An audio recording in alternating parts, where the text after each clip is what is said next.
जय मसीह दोस्तों। दुआ करते हैं आप खुश होंगे, स्वस्थ होंगे। तो प्रियो, जैसा कि हम सब जानते हैं कि हम दिन प्रतिदिन प्रभु के शास्त्रों के द्वारा कुछ न कुछ सीखते हैं। और पिछले 2 दिनों से हमने अपने बाइबल के हीरोज के बारे में सीखना शुरू किया है। और लास्ट वीडियो में हमने बताया आपको यीशु के जीवन से कि किस प्रकार से वो जीवन में परमेश्वर का आज्ञाकारी रहा। और आज हम सीखेंगे प्रियो यीशु के जीवन से।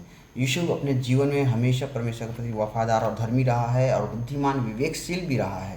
और इतना ही नहीं, वो दृढ़ और क्षमाशील भी और शुद्ध और संयमी भी रहा है। कैसे रहते कि देखते हैं कि उत्पत्ति 37, 41 और 50 इनमें उनका उल्लेख मिलता है। जेनेसिस 37, 41 एंड 50 वह चैप्टर्स में पूरा एक्सप्लेन है और पूरा वचन में आपको बताया गया है। मैं पढ़ नहीं पाऊँगा, लेकिन आपको शॉर्ट में बताऊँगा क्योंकि वीडियो शॉर्ट है।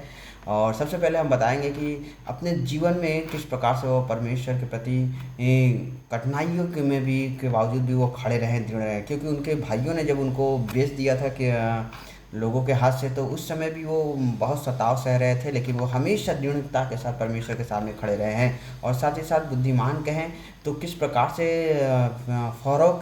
फ़िरौन के सपनों को एक्सप्लेन किया और एक बहुत बुद्धिजीवी कहलाए वहाँ पर। और विवेक के साथ उन्हें एक अच्छा पद मिला और उन्हें आशीष मिली।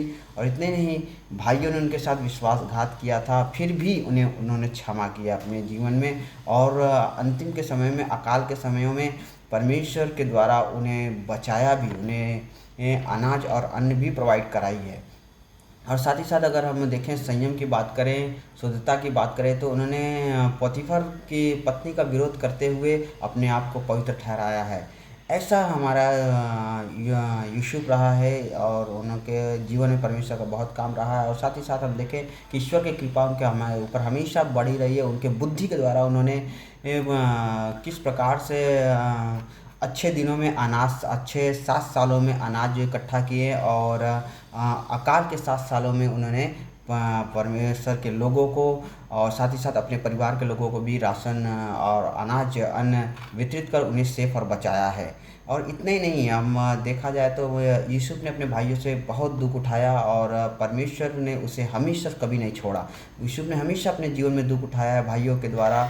हाँ, उन्होंने बेच दिया गया, फिर भी बहुत कष्ट है, लेकिन उन्होंने कभी विरोध नहीं किया, बल्कि उनको क्षमा किया। और क्षमा करने के बाद हम देखते हैं परमेश्वर हमेशा उसके साथ खड़ा रहा है। तो प्रिय, हम अपने जीवन में तमाम कठिनाइयों का सामना करते हैं, दुख उठाते हैं, नो प्रॉब्लम, कोई इससे डरने की बात नहीं है। जब हम स्थिर रहते हैं, परमेश्वर करीबी बनाते, तो परमेश्वर हमें आशीष करता है।